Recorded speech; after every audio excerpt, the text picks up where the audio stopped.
What's going on, everybody? Captain Cody Davis back here again for another episode of Tight Splice Charters. And I'm not sure how much of this you can see laid out here on my pool table, but I've got a giant pile of fishing tackle here, and that's what we're going to talk about in today's video.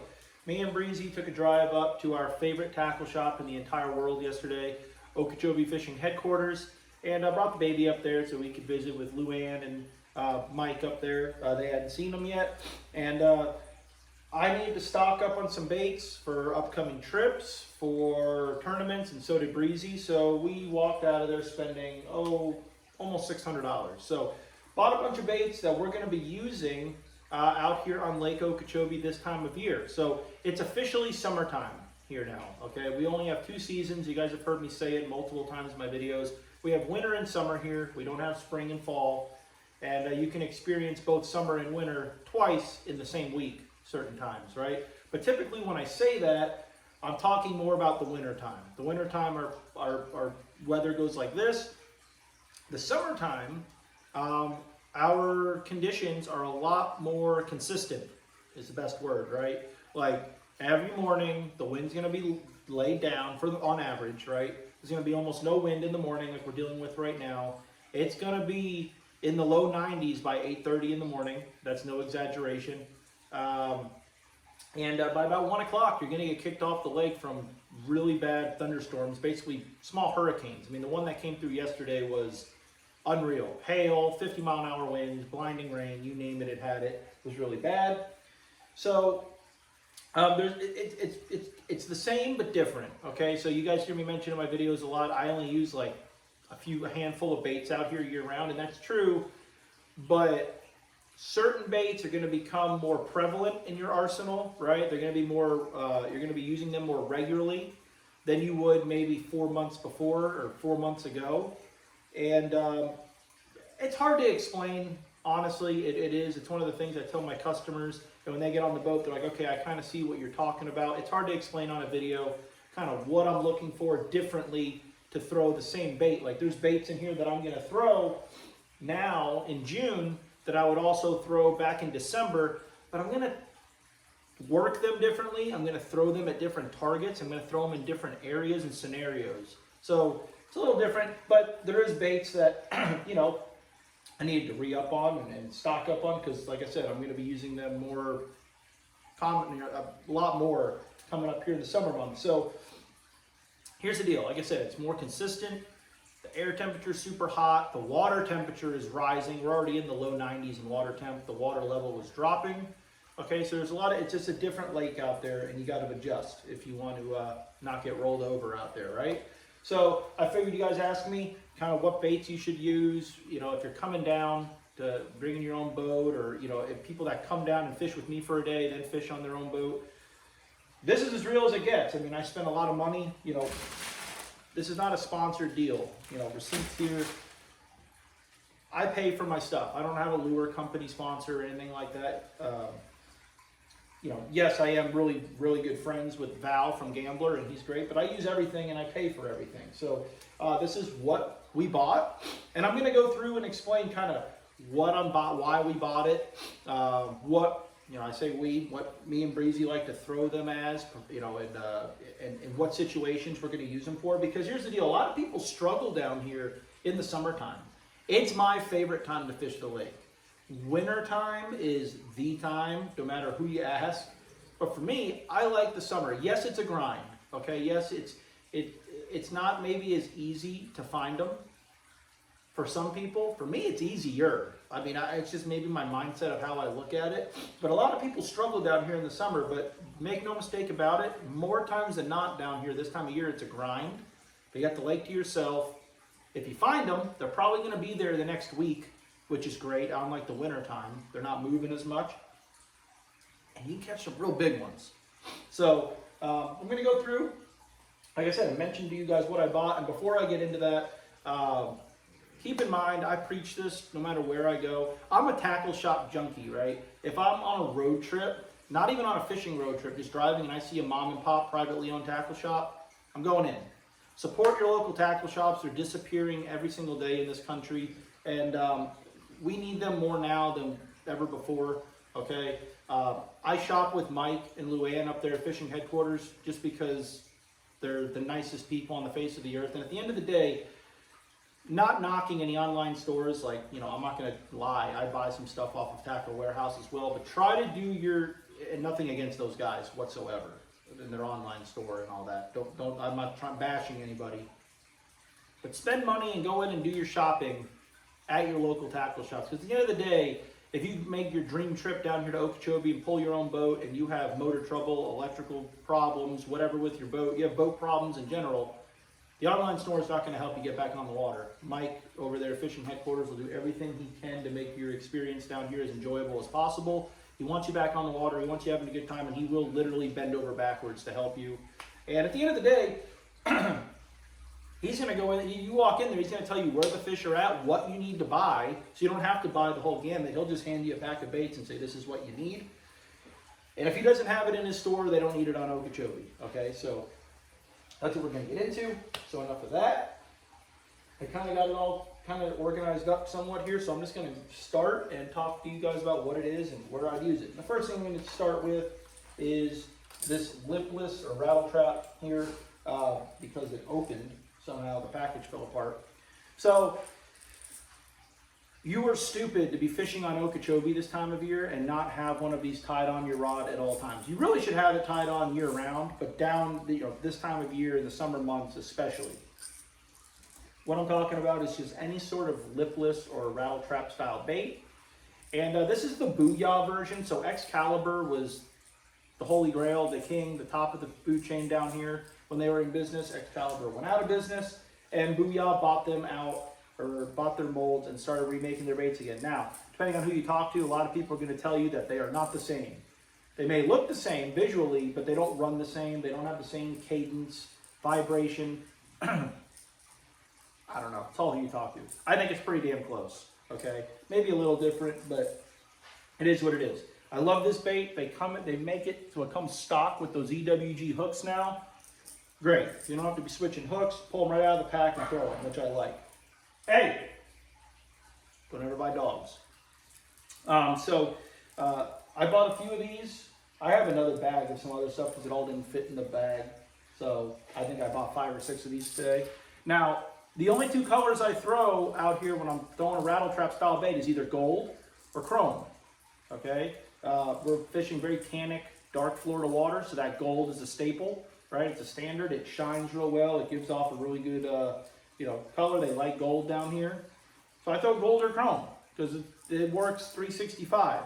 Now, here's a little tip I'll give you when you're throwing a trap out here that I've noticed. When you're dealing with schooling fish that you're catching on a trap, don't worry as much about the color, but as the size of the bait that they're feeding on. You want to match that as close as you can. I feel like you could paint this jet black, but if it's the same size as the shad that the fish you are on are feeding on, they're going to eat it. I've noticed it time and time again. I'll have old traps, you're getting them stuck, you're losing them, you're down to some old rattle traps you haven't thrown in years and it's not the right color. As long as it's the right size that matches the bait that they're feeding on in that particular area, they're going to eat it. I feel like color is not as big of a deal. So pay attention to that. If you're on the outside edge, if you're catching fish schooling, you're seeing them blow up on shad, try to match the size of the bait. When you pull them out of the water, if they're coughing up shad at the boat, try to look at it. Try to match the size. This is a 1/2 ounce. This is a standard for me. This is what I throw. My wife, my father-in-law, their standards are 3/4 ounce. It's whatever you have confidence in. But realistically, if you're regular out here, you should keep from a 1 ounce to a 1/4 ounce in your boat. Because there's a time and a place for all of them. But the 1/2 ounce gets it done 85% of the time for me. Now, a little tip I'll give you guys. Fluorocarbon is all the rage anymore, right? Everyone talks about fluorocarbon this, fluorocarbon that. We throw our traps on monofilament.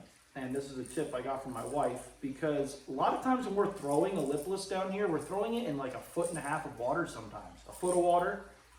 Even 3 foot of water is shallow, right? And we're bringing it over submerged grass, we're bringing it over shell.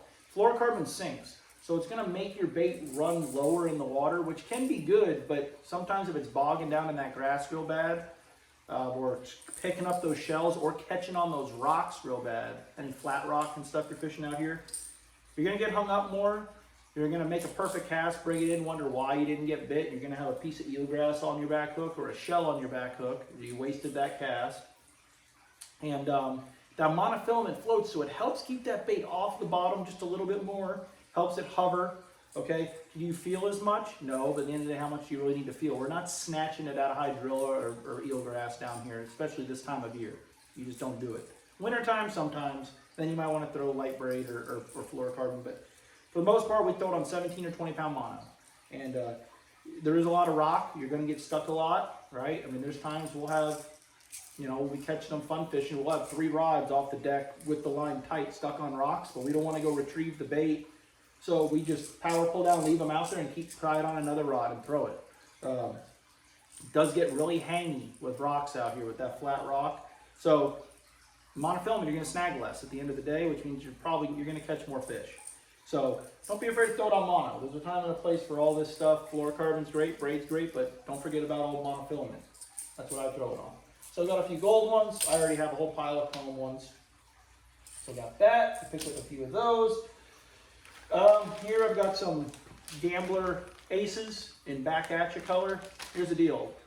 Just a Senko style bait. Whatever Senko style bait you have confidence in, you like. The Fat Ace is a staple down here. This is just a fish catcher, especially this time of year. You know, in the winter time, it's great for the spawn, obviously, right? When the fish are spawning, it's just a good bait to toss around, flip around. But on these really still, stagnant, hot days, just a do-nothing, dragging slow, and the fish are lethargic bait can get you bit. Pretty much the exact same effect a big cold front has on these fish. You know, when the water's 96 degrees, it has the same effect on them. They don't want to move, they don't want to chase, they don't want to do anything. So this do-nothing subtle bait works great. Everyone's really hates fishing a Senko down here. They hate it, right? Here's the deal down here, and I tell people all the time, you don't have to actually fish the Senko style bait down here. Right, you're not making a long cast and dragging it and working it back to the boat. More times than not, you're finding a patch of reeds, a clump of rocks, a clump of shell. You're throwing it to the target, you're dragging it a foot, and then you reel it in and throw it to the next target. So you don't have to sit there and painstakingly slow fish the bait. Pick up stick baits, Senkos, Aces, whatever it is that you like. Keep them in your boat. They catch fish. What I do with them this time of year is you can fish them weightless because the lake's very low. Right, you're only in like 1.5 feet of water sometimes. Other than that, I will peg it with like an 1/8 ounce weight. And I throw it on 17 or 20 pound fluorocarbon. This is Okeechobee finesse fishing, in my opinion. And but at the same time, we will flip this on 65 pound braid, a 3/4 ounce weight, and a 5/0 flipping hook too. They will eat it like that. So it's just a real versatile bait. It's a fish catcher this time of year. Don't be afraid to buy them and keep them in your boat. And on that same note, tons of Gambler burn worms, as you can see. As a guide, this is your best friend. My good buddy Tom Mann Jr. put me onto these, and he was not wrong. Obviously, they're a great bait. I know they're a great bait. I was catching fish on them before I was guiding. But as far as just an easy bait for your clients to fish that maybe aren't super experienced, you throw it out and you reel it in. You can leave it on the bottom. You can buzz it on top. They eat it any way you want to throw it. It's a great bait. You can see all my colors are dark, black, blue, back at you, June bug. I like a dark colored bait. This is the big one. The small one works great too. The cool thing about these worms, I'm going to give you this little tip too. When I first started fishing back out here, you know, a big 10-inch Gambler ribbon-tail worm, a Zoom old monster, big ribbon-tail worm. When we were fishing in the summertime, fishing rock piles, fishing ledges in the rim canal, right, making a long cast and dragging a worm. I was fishing with my wife, girlfriend at the time, and she would literally get 8 bites to my 1. I was fishing a standard ribbon tail, and she was fishing a speed worm style worm. And it was a Gambler burner worm at the time, but that or a Zoom speed worm. Fishing it the same. Counting shells, dragging it like a ribbon tail worm, catching a lot more fish. I don't know if it's the bigger profile, and these fish on Okeechobee like that bigger profile, but don't waste your time bringing a ribbon tail worm down here. I mean, there's a few maybe that get bit, I don't know, but I think you're going to get more bites with this, and then you could just have a big old pile of swimming worms, like the Gambler burner worm, and you could buzz it through grass, you could swim it like a swim bait, or you can drag it like a traditional Texas rig worm, and you have one bait that does everything. This is a fish catcher. It catches them. I had a customer, Derek from Hawaii, down here the other day. Great angler, had great equipment, very experienced guy, could flip, could skip a frog, could you know, work a spook great, could do everything. Caught all his fish on this. I mean, when it gets tough, you just throw this out, and you can't do anything wrong with it, and they hammer it. So, Campbell burner worm, fantastic bait. Got a couple more jackhammers. All right. Chatterbait season's kind of gone, okay, but they do. I just did a whole video on these guys, so I'm not going to go too much in depth with them. You know, they work great. I've been catching a lot on white also, you know, around shad spawns, throwing it in boat lanes, boat trails, working it like a spinnerbait. And then when it gets hot, just rolling this real slow, fishing it, dragging it over bluegill beds has been getting bit. And I pair that most of the time with the Yamamoto, Zako, whatever you want to call it, like everyone else does. Just match it to the color of your chatterbait. These are expensive, but I super glue them to the shank of the hook and they last pretty good. I use that Gambler Komodo a lot. I have a bunch of them in the boat already. So those are fantastic. What else we got? Worms, this, that, blah, blah. These are breezies. These are a bait a lot of people maybe aren't familiar with. I don't know. This is not even the time of year to really throw these. This is kind of a wintertime spawn deal as well, but there's a kind of little thing that Breezy wants to check out in her tournament this weekend. She finally gets to start fishing again. Baby's here, healthy, she's super excited. But this is called the Reaction Innovations Trixie Shark. Most of you watching this already know what this is, but I've talked to a lot of customers that aren't aware of what this is. It's basically a horny toad. It's a little bigger, different profile, great bait. Basically, you just work it like a horny toad. You throw it out and buzz it on top. You can put it on the back of a flipping jig, and you can put it on the back of a chatterbait and a swim jig as well. Shh, little secret. But great bait. Buzzing this through dollar pads, needle grass, what have you. Sometimes it's just the thing, they got to have it. Caught a lot of big fish on this bait, and a lot of giant fish have been caught on this bait out here over the years. So it's kind of a little local secret. 65-pound braid, 5/0 hook, throw it, buzz it in, catch big ones. Black red flake, you guys know that's my favorite color, and this is for anyone you talk to, this is the color for the Trixie Shark out here. I use it for everything, but got a bunch of them. Just some random little stuff. So this is a new bait by Gambler. This is called the Slim Easy. All right. So that's the cool thing about, you know, Val from Gambler. He's a fisherman. He's a tournament angler. I'll be fishing against him this weekend. He's a fish head, right? So I mean, he's constantly thinking and tweaking stuff. So this is basically like a burner worm and a Big Easy together. A little hybrid here. Super cool. A real finessey, toned down presentation, right? If things get tough, you still need something to swim through the grass and whatnot. That's the bite, but maybe the fish are under a lot of pressure. Maybe they're lethargic. This is something different to throw at them. The reason Breezy picked these out and this color is a big reason why, like the devil's horse or the speed worm is so you know, prolific down here in Florida and so popular and works so well, is because we have freshwater needlefish down here. Okay, they're a saltwater fish, but they make their way into our freshwater waterways and stuff. And there's thousands and thousands and thousands of them out here on Okeechobee, and the big bass love eating them. They love eating them. They're little, elongated, little like silver gar basically, but bass love them. And I don't think there's a much more looking needlefish presentation than this little guy here. It's got that little skinny paddle tail on the back, so it's just a nice little tight wobble, shimmy, and that's how a needlefish swims. So this is going to be a really good bait. I haven't played with it that much yet. Val has, he's done very well on it, but I will be mixing this into my arsenal, as well as this will work good for snook and tarpon also. You could throw this on the back of a vibrating jig. You could throw it on the back of a swim jig. But most people are just throwing it on like a 4 or 5/0 wide gap hook. They're just swimming it nice and slow, almost like you would a burner worm. It's just a little bit different. This I like this color. It's called marsh minnow. I like it. Real natural little glass minnow looking color. Should be a good one. Mike says he's selling a lot of them. This bait, we'll see. Here I've got just a big old bag of Gambler Super Studs. Great bait. It's basically, at the end of the day, it's just a Fluke, okay? It's just a Fluke, they're a Fluke style bait. It is a lot softer than a Zoom Super Fluke, okay, which I like. So it's not as dense, so it doesn't throw as far on like just weightless, but the action on it is better. It's got more of it's more flexible, it's softer, so it's got more of a shimmy to it. Here's the deal. I buy these for a few different things. One, talking about the Chatterbait, I think I talked about it in my last video. If I throw a white one, this is a great trailer. It's just a do-nothing trailer with a nice long little shimmy, and I love it in this color, this ghost shad color.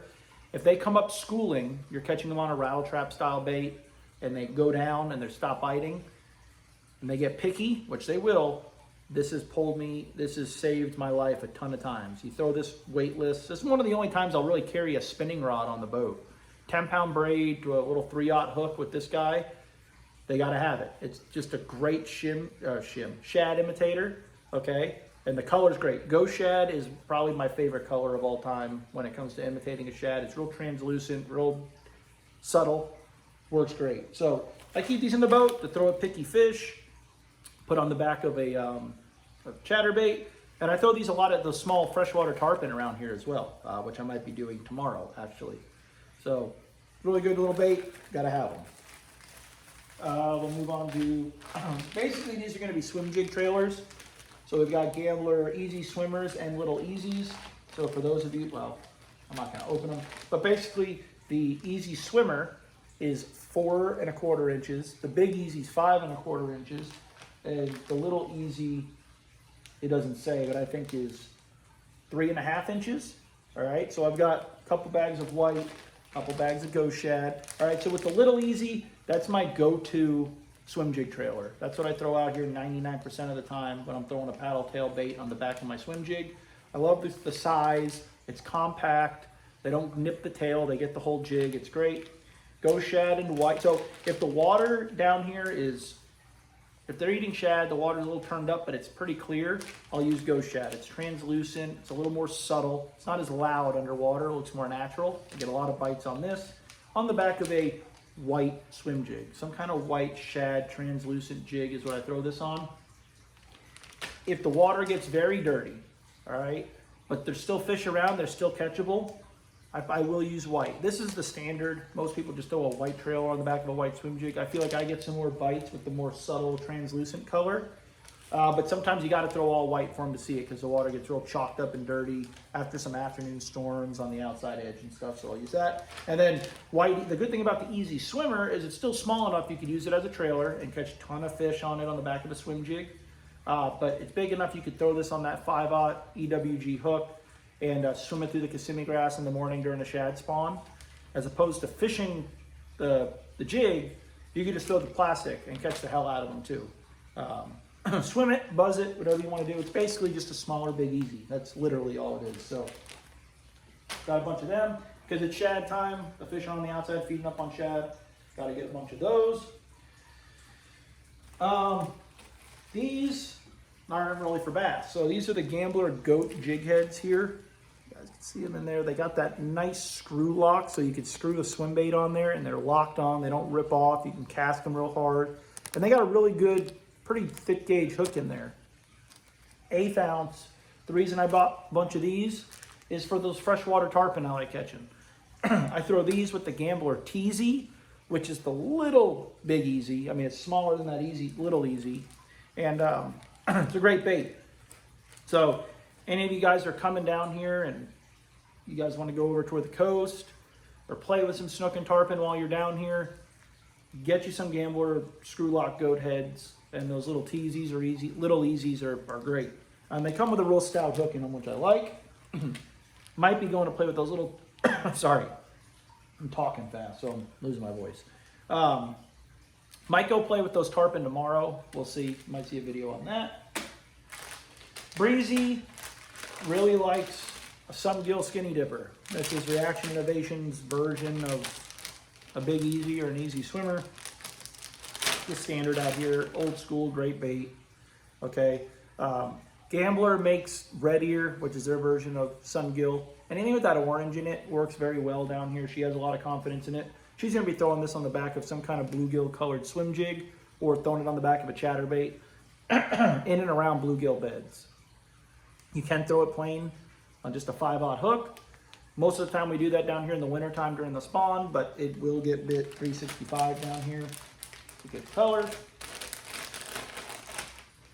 Just a bunch of big easies, just all different bluegill colors. So you guys have heard me say it before, I don't really throw a big easy a lot in the summertime. It's more of a wintertime spawn deal, and that's true, but you gotta keep them in your boat. There are times where you need to make a long cast into some really shallow water, over some brim beds. That's a really great bluegill imitator. As opposed to buzzing it on top like a weedless whopper plopper like we do in the winter. Rod tip up, slow, steady retrieve, keeping that thing just humming just under the surface, making a V-line. They'll come get it. You get some big ones on that. There's a time and a place for everything, so always got to keep them in the boat. Stocked up on my missile D-bombs. You guys know I like them. At the end of the day, a beaver style bait is a beaver style bait to me. As long as it's black and dark, whether it's a D-bomb, an ugly otter, a stinger, a reaction innovations beaver, a bitters beaver, doesn't matter to me. The reason I like the D-bombs so much is because I use them as a jig trailer also. And their little flappers are so thin that when they fall on the back of the jig, it just gives a nice natural wave on the way down. As opposed to like a reaction beaver or an ugly otter or something. They kind of got, their appendages are a little more stiff. They work great, but I just have confidence in these, so I'm buying them. Can't go into a tackle shop anymore without buying some bobber stops and just some, I got some 3/4 ounce weights, some 1/8 ounce weights, some 4/4 ounce weights just for dragging a worm and stuff. That, you know, just need to re-up on some tungsten. And I bought some of these ARC bobber stops here. So a bobber stop's a bobber stop, but on their packaging here it says it's 5 times stronger or tougher than the competition. I thought that was just putting it on there. I've actually noticed these are very strong. So we used to use 2, right? 2 bobber stops when pitching. That way if one burns off, you still have another one. Flipping a Texas, 3/4 ounce flipping rig, or even a 2 ounce in the mats. I've started to only use 1 because these things hold up like crazy. I don't know what Louis or what he did, but these are stronger. So you don't have to buy as many of them. So might want to check those out. I got a couple of like lipped Yozuris here. So these are what I've been throwing for peacocks down in the glades a lot. These are good in the river for the tarpon, the snook. If you guys are coming down here and you're gonna fish Okeechobee, but maybe you're coming with the family. Maybe you're supposed to take them over to Sanibel Island or Stewart or Palm Beach, and you want to try and catch a snook or a tarpon, a jack, a ladyfish, some kind of inshore species. This is what I'm going to tell you to buy. All right, just some kind of lipped plug. Yozuris are great. Everything eats them, and you can throw them out and just reel them in. You can throw them out and jerk them fast and erratic. They catch everything. So I've been using them for peacocks, snook, tarpon, things like that. So I grabbed a few just to have a few more in the boat. Color is not a big issue. I like gold because even our salt water is kind of tannic down here in Florida in the inshore waters, and gold just gives off a really good shine. But bring these if you come, because you don't know. You might end up in Palm Beach going to dinner one night and there might be a little canal or a dead-end canal. You could stop and potentially catch a 30-pound snook or a 100-pound tarpon, literally, just by throwing one of these guys. So Mike's got a little bit of some inshore stuff in his shop. But I just went ahead and picked up some just to have in the boat. They work great. Just a bunch more reaction innovation sweet beavers. They work great. Any type of beaver style bait that you have confidence in is the deal. So this time of year, as opposed to flipping in the thick mats, stuff like that, basically what we're doing is we're either putting these beaver style baits on the backs of jigs, or we're flipping them with a 3/4 or a 1/2 ounce weight, 65-pound braid, and just going down the outside grass line of the lake. Basically what I mean is like the main lake grass line, flipping away, hoping you doink one in the face. And this is what they eat because it's got a bluegill profile to it. What they really think it is, I have no idea. I just know they eat it. That's all I really need to know. So whatever, there's a rodent, and Strike King, missile D-bombs. I mean, everyone makes a beaver style bait. It doesn't matter, just black and blue is the standard down here for a reason. It works great. It's used this accurate reel on the here. I did not buy this at Mike's, so it's just laying here because I was schooling it the other day.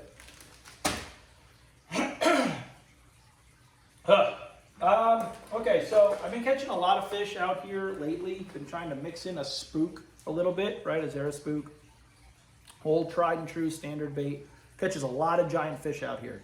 If I'm just blind fishing, all right, if I'm just going down the line or going in the boat lane and just throwing, just working a spook, a walking bait, I like the old school super spook. That's what I like. That's what I've been throwing. But this time of year when these fish show themselves, when they come up schooling on shad, Arc makes these little, they're called a TB 115. It's basically like a shower blows or it's just a pencil popper, right? Comes with EWG hooks, 3 on there, a little skirt on the back, and this thing throws like a damn bullet. That's what I love about it. And it's smaller. So it might not have the calling power, drawing power as a super spook, but you don't need it. What I use with these, and I do catch them just throwing it blind too, but what I really intentionally bought these for to have, and I use them for, is I keep them tied on while I'm going down that line pitching, while I'm throwing a chatterbait, I'm listening. I don't have a radio on my boat for a reason. Fish will give themselves away this time of year. I listen. I'm listening for fish to come up striking. When I hear them, I can look, and if they're breaking water, blowing shad up, I can literally throw this thing 70 yards, and I'm not exaggerating. I mean, this thing just bombs. And here's what my wife has learned out here and told me, and it's held true as far as I'm concerned over my experience. When you're dealing with a school of fish, okay, schooling, feeding, the biggest fish in the school are going to eat first or last, all right? So I want to get my bait in that school as fast as possible when they come up showing themselves. So making that extremely long cast may be risky, but I'm going to take it. This bait, I caught a lot of fish on it last summer. It just caught the hell out of them. It's smaller than a super spook, so it's going to do a better job at imitating those shad they're probably feeding on. And they just eat the heck out of it. It's a really great bait. The finish on them is just awesome. They got like that silver one and a couple white ones. They work great. The other good thing is these big fish out here, not that you can't catch, you know, my wife's personal best that's hanging up back here, her and her dad are the treble hook people, right? They throw rattle traps and spooks, and they kind of fish offshore more than anyone down here. I don't as much, but you can catch a giant fish on a rattle trap. My wife did. You guys saw that video probably, one almost 10 pounds. I mean, you catch a lot of giant fish on a lipless bait out here, but especially when you're beating up a school of fish, they'll get conditioned to hearing, right, that trap run by them, and sometimes they'll shut down on it, which is when I'll throw like a super stud or something. But even that is sinking down. They're getting a good look at that bait, and I give these fish a lot of credit, especially these big ones. They get a real good look at it. There's a lot of times where they're just not going to hit it. A topwater bait, they're looking up at it. They can't really diagnose what it is or if it's real. You know, hopefully they think it's a shad. A lot of the really big bites come on this. The Jimmy McMillan tournament, me and my brother won. I think I weighed in a fish or 2 on this bait. Again, found them with a trap. They stopped. They were still schooling, but could not get them to touch it. Tied this on, and they were just mowing it down. I only had one, and I ended up breaking off my last one. That's when I went to the big spook. But they were eating this style bait a lot more in that school than the actual super spook, because I believe this was the same correct size as the shad they were feeding on, as opposed to that big profile spook. So these things are awesome, and they're like $10. They're like $9 or something, as opposed to whatever those other pencil poppers are, $20 or something. Just some size 2 EWG style hooks for my Zara spook. I switch them all out. I already have a bunch of spooks in the boat. Just some 4 or 5 3/0 worm EWG style hooks. Shout out to my customer Mike from Texas. He sent me, I'll have to show them to you guys next video, but he sent me a pack of hooks. He makes himself, he's producing himself. They're similar to the owner style, but they're a little bit different. I've been catching a lot of fish on them, a lot. So they work great. I just grabbed these, and there's a few different styles in here. I think some of these are breezy she needed. But they work great. So thank you, Mike. Like I said, I'll send you some pictures soon. Okay, I think I'm down to the last ones. Where most of my money went. I think there's like 7 or 8 more of these in the other bag over in the kitchen. Spro popping frogs, okay? So here's the deal. When you go down to the Amazon, not that I've ever been, but anytime you watch people fishing for those 20-pound peacock bass in the Amazon, right? What are they throwing? They're throwing that big wood chopper, high roller, topwater bait. Just that. All my customers, all my friends that have gone down there and done it, they tell you the same. They all tell you the same thing. After a few hours, the guide's going to hand you a jerkbait like this Yozuri or a bucktail jig, because I'm a guide. I know how it is when you're not catching anything. They want you to at least catch some fish, and that's the fish catcher. But if you want a chance at a 15-plus pounder, they're going to tell you you have to throw that high roller. And talking to my customers, there's been people that days, they'll be down there for 5 days, and 2 days they haven't had a bite, but all they're doing is throwing that thing, because that's what's going to get you that giant bite. You might just have to be very patient and keep it in your hand. This is the high roller out here. This, and I've said it 100 times, this is the, sorry, an alarm went off on my phone. I really hope that's saved. Oh, I hope that's saved. I'm going to say it's saved. 35 minutes of talking, gone. This is the high roller. This is the best big fish bait on Lake Okeechobee, is the Spro Poppin' Frog. Now, you might ask why I bought $100 worth of them. They don't make them like they used to. These things rip. They rip and they sink. Spro, if you're watching, I love your product. You make arguably the best frog on the market. But they rip. They changed something. I used to catch 40 fish on one poppin' frog. Now I'm lucky if I get 3. All right. It's that time of year where they're getting big bites, and when people pay me to put them on big fish, I'm going to give them the bait that's going to hopefully catch them the big one, but they might catch 2 or 3 dinks before that big one, and they literally rip the frog. So I had to buy a bunch. But if you're coming down here, when the conditions call for it, right, especially this time of year, they're feeding on bluegill, but if there's 3-foot rollers on the outside, it's not when you want to throw this.